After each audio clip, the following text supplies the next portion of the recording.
할렐루야. 좋으신 주님의 은혜와 평강이 사랑하는 이글스피드 가족들의 삶과 함께 하시기를 소망합니다. 2024년 12월 10일 화요일 아침입니다. 오늘 우리가 함께 나눌 하나님 말씀은 아모스 5장 18절에서 27절까지의 말씀입니다. 화 있을진저 여호와의 날을 사모하는 자여, 너희가 어찌하여 여호와의 날을 사모하느냐? 그 날은 어둠이요 빛이 아니다. 마치 사람이 사자를 피하다가 곰을 만나거나 혹은 집에 들어가서 손을 벽에 대었다가 뱀에게 물림 같도다.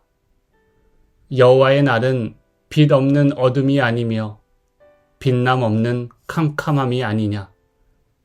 내가 너희 절기들을 미워하여 멸시하며 너희 성회들을 기뻐하지 아니하나니 너희가 내게 번제나 소제를 드릴지라도 내가 받지 아니할 것이요 너희의 살찐 희생의 화목제도 내가 돌아보지 아니하리라.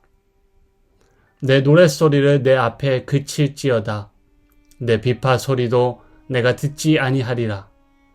오직 정의를 물같이 공의를 마르지 않는 강같이 흐르게 할지어다. 이스라엘 족속아, 너희가 40년 동안 광야에서 희생과 소제물을 내게 드렸느냐? 너희가 너희 왕 식국과 기운과 너희 우상들과 너희가 너희를 위하여 만든 신들의 별 형상을 지고 가리라. 내가 너희를 다메섹 밖으로 사로잡혀 가게 하리라. 그의 이름이 만군의 하나님이라 불리는 여호와께서 말씀하셨느니라. 아멘. 오늘 본문 안에는 아모스의 핵심 구절과도 같은 말씀이 담겨져 있습니다. 24절 말씀이지요. 오직 정의를 물같이 공의를 마르지 않는 강같이 흐르게 할지어다. 아마도 모세와 그가 남긴 하나님의 말씀에 굉장히 익숙했던 선지자는 모세의 말을 자신의 상황에 맞게 그리고 자신의 말로 옮겨 기록한 것으로 보입니다. 모세는 이스라엘 백성을 향한 자신의 고별 설교이자 권면에서 다음과 같이 이미 말한 바가 있습니다. 너는 마땅히 공의만을 따르라. 그리하면 내가 살겠고 내 하나님 여호와께서 내게 주시는 땅을 차지하리라. 아멘. 이 말씀을 배경으로 하고 있는 신학적인 진술은 무엇입니까? 하나님께서 정의를 사랑하시고 불의를 미워하신다는 사실입니다. 그리고 그 하나님을 따르는 이스라엘은 정의를 행하고 불의를 교정해야 하는 의무가 있었습니다. 그 자세한 의무는 신명기에 빼곡하게 적혀 있습니다. 아모스가 모세에게 이어받아 선포한 오늘 본문 24절 말씀은 마찬가지로 인류 역사 속에서 사회적 정의와 공의를 실현하기 위해 계속해서 인용되어 왔습니다. 유명한 예로 미국의 인권운동가였던 마틴 루터 킹 주니어 목사는 그의 유명한 연설 I have a dream에서도 이 아모스의 말씀을 다음과 같이 인용하였습니다. 정의가 물처럼 흐르고 공의가 강한 강물처럼 흐를 때까지 우리는 만족하지 않을 것입니다. 당시 미국 사회의 인종차별과 불평등 문제를 다루며 모든 사람이 평등한 권리와 존엄을 누리는 세상을 위한 비전을 이 아모스 말씀과 함께 강하게 제시하였던 것입니다. 오늘 본문은 이스라엘을 향한 하나님의 심판의 정당성을 보여주는 큰 맥락 안에 놓여 있습니다. 18절에서 20절은 아모스 선지자의 권면으로 시작합니다. 아모스 선지자의 권면을 한마디로 요약하자면 여호와의 날은 심판의 날, 이스라엘의 죄악에 대한 하나님의 공의로운 심판이 임하는 날임을 분명히 경고하고 있습니다. 여호와의 날은 빛이 아닌 어둠의 날이며 구원이 아닌 재앙의 날이 될 것이라고 말합니다. 마치 그날은 사자를 피하다가 곰을 만난 것과 같이 예상하지 못했던 더 큰 어려움이 이어질 것이고, 또 집에 들어가 손에 벽을 대었다가 뱀에 물린 것과 같이 심판을 피할 안전한 장소나 안전한 순간이 사라질 것이라고 경고하고 있는 것입니다. 선지자의 권면에 이어 21절은 1인칭 주어 내가로 시작합니다. 하나님의 권면이 시작된 것입니다. 정의를 실천하고 공의를 만들어가는 일, 즉 내 이웃을 내 몸과 같이 사랑하라는 계명을 지키지 않고 흔히 말하는 종교적 제의에만 몰두하는 이스라엘을 강력하게 책망하시는 모습이 등장합니다. 좀 더 정확하게 말하자면 삶을 변화시키는 기능을 하지 못하는 죄의와 하나님과 이웃 앞에서 살아가야 하는 삶을 경건하게 만들지 못하는 명목상의 제사를 비판하고 있습니다. 하나님은 그런 예배를 기뻐하지 않으십니다. 그런 예배를 돌아보지도 않으신다고 말씀하십니다. 듣지도 않으시겠다고 말씀하십니다. 하나님이 이스라엘의 예배를 거부하신다는 말씀입니다. 미가서 6장에도 오늘 함께 살펴본 이 아모스의 말씀과 유사한 구절이 등장합니다. 미가서 6장 6절에서 8절 말씀을 제가 읽어드리겠습니다.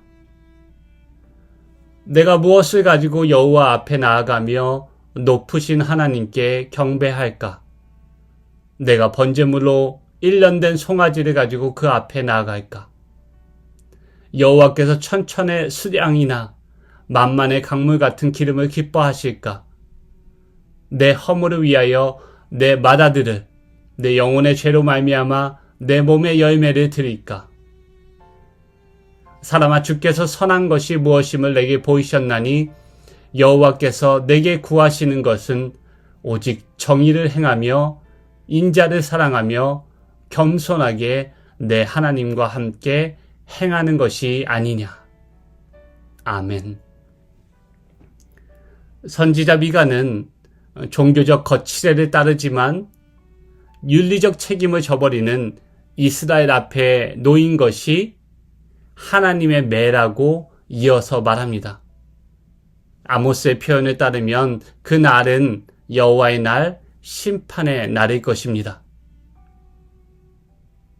주님과 언약적 파트너가 된 이스라엘은 주님과 친밀하게 교제하고 그분이 원하고 기뻐하시는 일에 신경을 쓰며 귀를 기울여야만 했습니다. 그 일을 위해 만군의 하나님은 이스라엘을 위한 출애굽의 하나님이 되셨습니다. 그리고 광야에서 40년 동안 하나님은 이스라엘을 구비시켰습니다. 그 광야에서 하나님이 이스라엘을 향해 원하신 것은 하나님이 기뻐하시는 일, 곧 정의와 공의를 행하여 샬롬을 이루는 일에 이스라엘이 안으로부터 공감하는 것이었습니다. 하나님의 조건 없는 선택과 은혜로 돌보심으로 이스라엘을 체질적으로 정의롭고 공의로운 민족으로 변화시키는 일이었습니다. 하지만 결과적으로 어떻게 되었습니까? 25절 말씀은 의문문이 아닌 하나님의 냉소가 담긴 감탄문입니다. 이스라엘 족속아, 너희가 40년 동안 광야에서 희생과 소제물을 내게 드렸느냐? 한마디로 이스라엘의 제의와 제사로 상징되는 하나님과의 40년 동행이 그 기대에 부응하지 못했다는 실망스러움과 책망이 이 말씀 안에 담겨 있습니다. 하나님의 호의를 오히려 이방신을 섬기는 일에 동력으로 사용하였습니다. 아수르 우상들인 식국과 기운이 다음 절 26절에 등장하는데, 이는 이스라엘이 여러 민족의 우상을 섬겼음을 짐작하게 만듭니다. 결국 아수르의 우상을 섬긴 이스라엘의 운명은 아수르를 섬기는 재앙이었습니다. 정의를 물같이, 공의를 마르지 않는 강같이 흐르게 하는 삶은 기본적으로 제의와 제사, 예배와 경건 생활을 통해 하나님과 바른 관계를 맺는 데서 출발합니다. 구약의 욥은 하나님을 경외한 자였습니다. 그는 자기 자식들을 아침마다 정결하게 하고 그 자식의 명수대로 하나님께 번제를 드리던 인물이었습니다.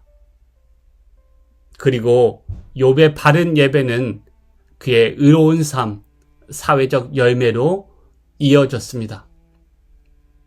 욥기 29장 14절을 보시면 욥은 자신을 이렇게 소개합니다.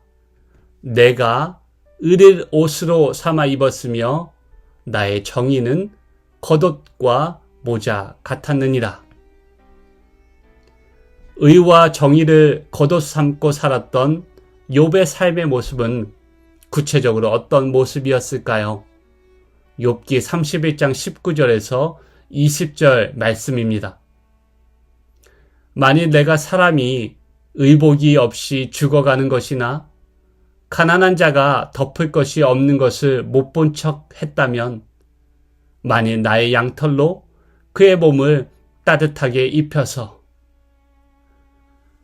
의와 정의로 옷 입은 욥은 얼음장같이 차가운 몸을 움츠린 이들을 위해 자신의 옷을 내어 입히고, 또 냉기에 갇혀 굳어버린 몸을 자신의 양털 옷으로 덮어 온기를 주었던 인물입니다. 욥은 맹인의 눈이 되어주고 다리 저는 사람의 발이 되어주었고 빈궁한 자의 아버지가 되어주었습니다. 욥은 자신이 예배하던 하나님이 기뻐하시는 일을 그렇게 감당하였습니다.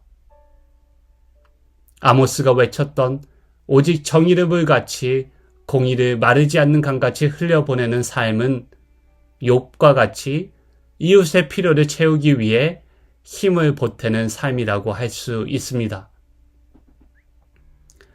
저와 여러분 모두 하나님의 의이신 예수 그리스도로 옷 입은 자들입니다. 하나님이 기뻐하시는 일을 행하신 예수 그리스도를 따라 우리도 주님이 보이신 의와 공의의 삶을 살아가시기를 소망합니다. 예수님께서 사역을 시작하시며 회당에서 읽으신 말씀을 끝으로 오늘 말씀을 마무리하겠습니다. 누가복음 4장 18절 말씀입니다. 주의 성령이 내게 임하셨으니 이는 가난한 자에게 복음을 전하게 하시려고 내게 기름을 부으시고 나를 보내사 포로된 자에게 자유를, 눈먼 자에게 다시 보게 함을 전파하며 눌린 자를 자유롭게 하고. 아멘. 함께 기도하시겠습니다. 주님, 우리에게 하나님의 의이신 예수 그리스도로 옷 입혀주심에 감사를 드립니다. 성령 하나님의 은혜로 우리의 마음이 새롭게 되어 하나님을 참되게 예배하는 자들이 되게 하여 주시옵소서. 그리하여 삶의 자리에서 정의를 물과 같이 공의를 강같이 흘려보내게 하여 주시옵소서. 우리의 참된 예배가 참된 섬김으로 이어지게 하시고 우리의 삶이 주님의 손과 발이 되게 하여 주시옵소서. 그리하시 주님의 은혜를 사모하며 이 모든 것 좋으신 우리 주님 예수 그리스도의 이름으로 간절히 기도하옵나이다. 아멘. 오늘도 주님을 사랑하며 겸손하게 주님과 함께 행하는 복된 하루 되시기를 바랍니다.